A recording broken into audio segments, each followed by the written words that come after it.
नमस्कार, the earth news देख रहे हैं आप सब। मैं हूं आपके साथ साहिल केतनी।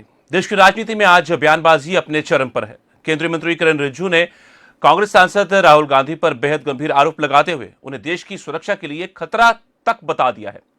रिजिजू का दावा है कि राहुल गांधी नक्सलियों, उग्रवादियों और विदेशी ताकतों से जुड़े लोगों से मिलते हैं। तो चर्चा करेंगे। हमारे कुछ खास मेहमान जुड़ चुके हैं। 3 खास मेहमान हमारे साथ जुड़ चुके हैं इस चर्चा में शामिल होने के लिए। डॉक्टर आशीष हंडा हैं जो कि बीजेपी से नेता हैं, और शाह खान जी हैं जो कि प्रवक्ता कांग्रेस से हैं, और दिनेश गेट जी हैं जो कि पॉलिटिकल एनालिस्ट हैं। आप तीनों का बहुत बहुत धन्यवाद और बहुत बहुत शुक्रिया हमें समय देने के लिए। और कांग्रेस ने सवाल खड़े किए हैं साफ तौर पर आरएसएस के ऊपर भी और भाजपा के ऊपर भी। साहिल जी, आपको, मेरे आदरणीय को पैनलिस्ट को और आपके चैनल के सभी प्यारे प्यारे दर्शकों को बाकी तरफ से मेरा यानी डॉक्टर आशीष का प्यार भरा नमस्कार। साहिल जी, हमारे यहां संस्कृति में कहा जाता है कि कोई भी आदमी अपने जन्म से या अपने कर्म से पहचाना जाता है। तो आज मैं राहुल गांधी, आदरणीय राहुल गांधी, जो हमारे देश के लीडर ऑफ ऑपोजिशन है, उनके जन्म, उनकी पार्टी के जन्म और उनके कर्म सबके ऊपर थोड़ी सी लाइट डालने का इजाजत चाहूंगा। देखिएगा, Rahul Gandhi leader of opposition है भारत जैसे बड़े देश के लीडर ऑफ ऑपोजिशन, एक जिम्मेवार पद पे। ये भारत का दुर्भाग्य है कि इतने जिम्मेवार पद पे एक गैर जिम्मेदार इंसान इस समय विराजमान है। वो किस पार्टी को रिप्रेजेंट करते हैं? कांग्रेस पार्टी को। आज का हमारा डिबेट का लक्ष्य क्या है, उद्देश्य क्या है? ये जानना कि जो किरण रिजिजू ने कहा राहुल गांधी देश की सिक्योरिटी के लिए खतरा है, एंटी नेशनल है, वो सही है या गलत है? तो लीडर ऑफ ऑपोजिशन जिस पार्टी को बिलोंग करते हैं, वो पार्टी क्या किसी इंडियन के द्वारा बनाई गई है? जी नहीं। ह्यूज ने वो पार्टी बनाई जो खुद एक इंडियन नहीं था। वो परिवार जिसको राहुल गांधी बिलोंग करते हैं, उनकी आदरणीय माताश्री, क्या वो बाय बर्थ इंडियन है? जवाब है नहीं। राहुल गांधी का सरनेम, क्या वो गैंडी है, क्या वो गांधी है? आज तक एक क्वेश्चन मार्क है। राहुल गांधी का रिलीजन, क्या वो जनेऊधारी हिंदू है जिसकी आज तक कोई फोटो सोशल मीडिया पे होली, दिवाली, भैया दूज मनाते हुए किसी के पास नहीं है? या वो एक इच्छाधारी जालीदार टोपी पहन के घूमने वाले, इफ्तार पार्टी में मनाने वाले लोग हैं? कौन है राहुल गांधी? उनकी नेशनैलिटी क्या है? क्या वो इंडियन है या वो ब्रिटिश सिटीजन है? इसके ऊपर भी सवालिया निशान है। आप समझिएगा थोड़ा इसको और प्यार से अगर मैं समझाऊं अपने साथी को, तो राहुल गांधी और गांधी परिवार वो हैं जो खाते तो भारत का है, गाते पाकिस्तान का है, पैसा चाइना से लेते हैं, हुक्म सोरोस का बजाते हैं, हाँ में हाँ ट्रंप की मिलाते हैं और ऑफिस टर्की में खोलने जाते हैं। ये है राहुल गांधी का परिवार। भारत तेरे टुकड़े होंगे कहने वालों के साथ खड़े होते हैं राहुल गांधी। टेररिस्ट को छुड़वाने के लिए आधी रात को बैटरी ऑफ लॉयर्स लगाते हैं राहुल गांधी। फिर चाहे वो अभिषेक मनु सिंघवी हो, चाहे वो कपिल सिब्बल हो, और उनकी माताश्री तो बाटला एनकाउंटर में मारे जाने वाले टेररिस्ट पे आंसू उनके बंद होने का नाम नहीं लेते। आप बताइएगा, एक बार ट्रंप ने कह दिया भारत की इकोनॉमी डेड है, राहुल गांधी कहते हैं हाँ हाँ भारत की इकोनॉमी डेड है। ट्रंप साहब आप सही कह रहे हैं, हाँ में हाँ मिलाना। जरा देश के बाहर गए नहीं कि भारत की इकोनॉमी को, भारत की लॉ एंड ऑर्डर को, भारत की जुडिशरी को, भारत की डेमोक्रेसी को, सबको ताक पे रख देते हैं। वो एक प्रत्यय भर उनको शर्म नहीं आती कि मैं जिस भारत का सिटीजन हूं, मैं जिस भारत के पासपोर्ट पे बाहर गया हूं, जहां की जनता ने मुझे चुन के एक एमपी बनाया, और जहां की जनता की वजह से मैं एक लीडर ऑफ ऑपोजिशन हूं, जिस संविधान की कसम खा के मैं सर्वोच्च पद तक पहुंचा हूं, मैं उसी संविधान को धूमिल करता हूं। सिर्फ एक कॉन्स्टिट्यूशन की किताब हाथ में लेके यूं हिलाने से कुछ नहीं होता, जिसको उन्होंने आज तक पढ़ा भी नहीं। वो संविधान के मंदिर को जिस तरह से शर्मसार करते हैं, कभी आंखें मार के, कभी जादू की जप्पी दे के, और कभी फ्लाइंग केस देके, वो हम सबसे छुपा हुआ नहीं है। अब बताइएगा क्या आचरण है उनका, क्या उनका कर्म है? देख के लज्जा आती है कि हमारा लीडर ऑफ ऑपोजिशन ऐसा होना चाहिए क्या? शान खान जी ने एक सवाल किया था कि जॉर्ज सोरोस का क्या प्रमाण है, अगर है तो कार्रवाई होना प्रमाण के साथ। आप कार्रवाई अभी देखिएगा, जहां इनका अभी हमें पता चला नेशनल हेराल्ड में मां बेटा दोनों बेल पे बाहर है, जब भी इनको ईडी बुलाती है ये शक्ति प्रदर्शन करने पे आ, दिल्ली की सड़कों को जाम करने पे आ जाते हैं, अराजकता के ऊपर आ जाते हैं कि भैया हमारे पार्टी के हजारों लाखों वर्कर सड़कों पे आ जाएंगे, आपने हमारे लीडर को जांच के लिए बुलाया कैसे? बजाय इसके कि आप जांच में सहयोग दें, बजाय इसके कि आप दूध के दूध और पानी के पानी को अलग करने में अपना योगदान दें, उल्टा आप इस तरह की बातें करने लगते हैं। और जहां तक जॉर्ज सोरोस की बात है, हम सब जानते हैं कि ये भारत जोड़ो यात्रा में भी जॉर्ज सोरोस का राइट हैंड राहुल गांधी के साथ साथ टहल रहा था। क्यों टहल रहा था? क्या हम सबको नहीं पता? क्या ये इत्तेफाक है क्या कि पाकिस्तान की और राहुल गांधी की लाइन ऑफ क्वेश्चनिंग एक जैसी होती है? क्या ये इत्तेफाक है क्या कि पाकिस्तानी मीडिया में राहुल गांधी के बयानों का जिक्र किया जाता है कि खुद भारत का एलओपी देखो ये कह रहा है? क्या ये इत्तेफाक है क्या? क्योंकि दोनों लोग नरेंद्र मोदी को हटाना चाहते हैं, दोनों लोग भारत की इकोनॉमी को डिरेल करना चाहते हैं और दोनों लोग भारत की गरिमा को धूमिल करना चाहते हैं। ये रिश्ता क्या कहलाता है? आगे डिबेट में मैं और इनसे सवाल पूछूंगा। जी डॉक्टर आशीष जी, कुछ कह रहे हैं आप? जी बोले, जी बोले।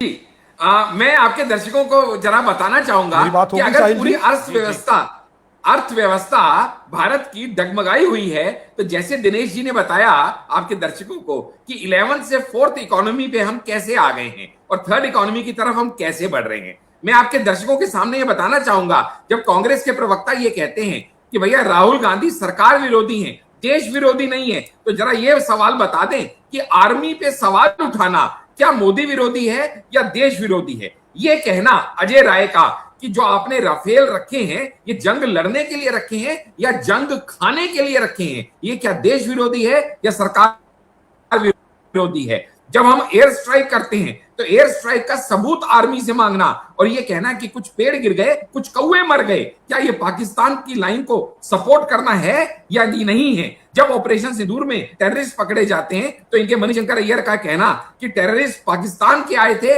या हमारे भारत के ही इनबॉर्न टेररिस्ट थे, क्या ये पाकिस्तान को क्रॉस फायर देना नहीं है? आप बताइएगा। जब चाइना ने हमारी जमीन पे कब्जा कर लिया, ऐसा बयान राहुल गांधी देते हैं, तो क्या वो इंडियन आर्मी के शौर्य पे सवाल नहीं उठा रहे हैं? जब वो इस तरह के कुकर्मों की बात करते हैं कि चाइनीज सोल्जर ने इंडियन सोल्जर्स को पीट दिया, तो क्या हमारे हर सैनिक के मनोबल का गिराने का प्रयास नहीं कर रहे हैं? जब वो चाइना के साथ 2008 में सीक्रेट एमओयू साइन करते हैं जिसको आज तक पब्लिक नहीं किया गया, तो क्या ये राष्ट्र हित में है? क्या जब वो डोकलाम के कन्फ्लिक्ट के समय चाइनीज एम्बेसी में जाते हैं तो क्या ये राष्ट्र के हित में है?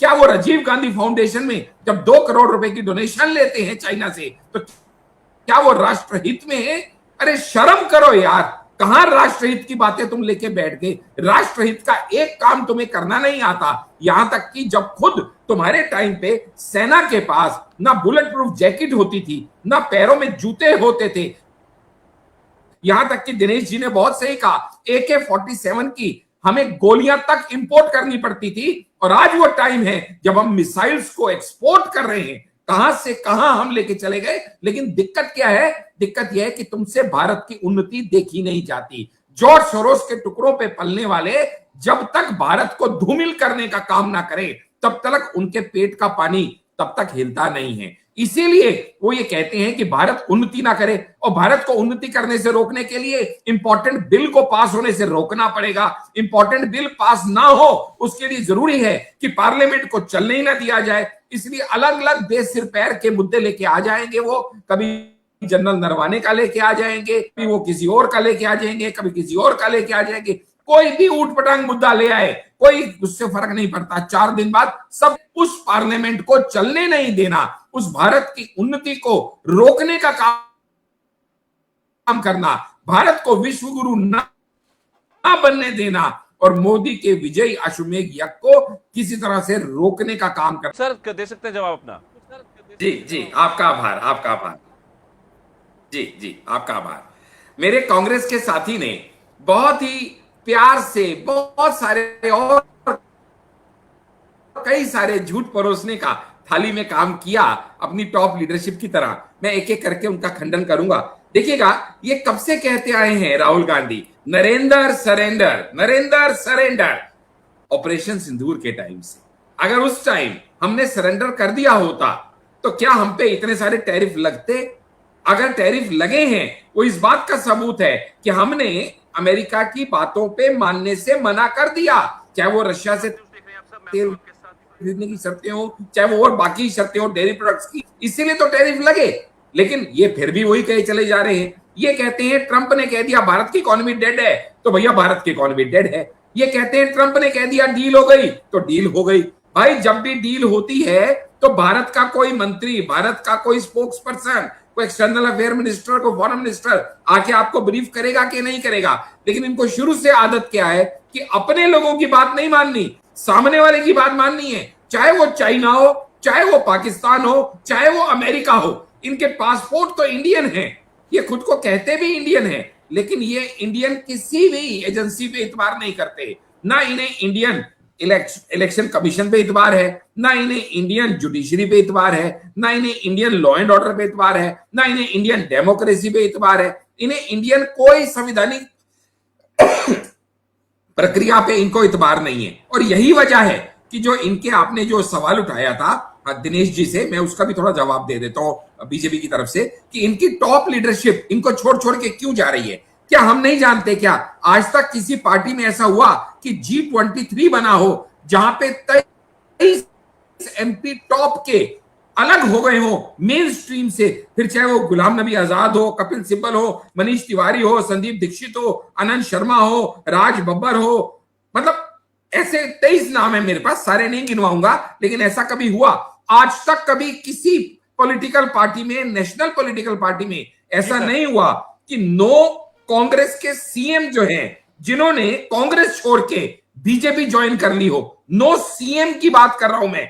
फिर चाहे वो अशोक चौहान हो महाराष्ट्र के, कैप्टन अमरिंदर हो पंजाब के, विजय बहुगुणा हो उत्तराखंड के, MS कृष्णा हो कर्नाटका के, N किरण रेड्डी हो आंध्र प्रदेश के, दिगंबर कामत हो गोवा के, ND तिवारी हो उत्तराखंड के, जगदंबिका पाल हो यूपी के, या प्रेरणा कांदुम हो अरुणाचल के। अब सोचिएगा जब इनकी इतनी टॉप लीडरशिप इनको छोड़ छोड़ के जा रही है, लेकिन इनकी समझ में अभी भी नहीं आ रहा, ये सोचते हम अपने नेताओं को अपने साथ टेबल में बिठाएंगे और राहुल गांधी एक हाथ से अपने कुत्ते पिद्दी को बिस्किट खिलाऊंगा और दूसरे हाथ से अपने नेता को खिलाऊंगा।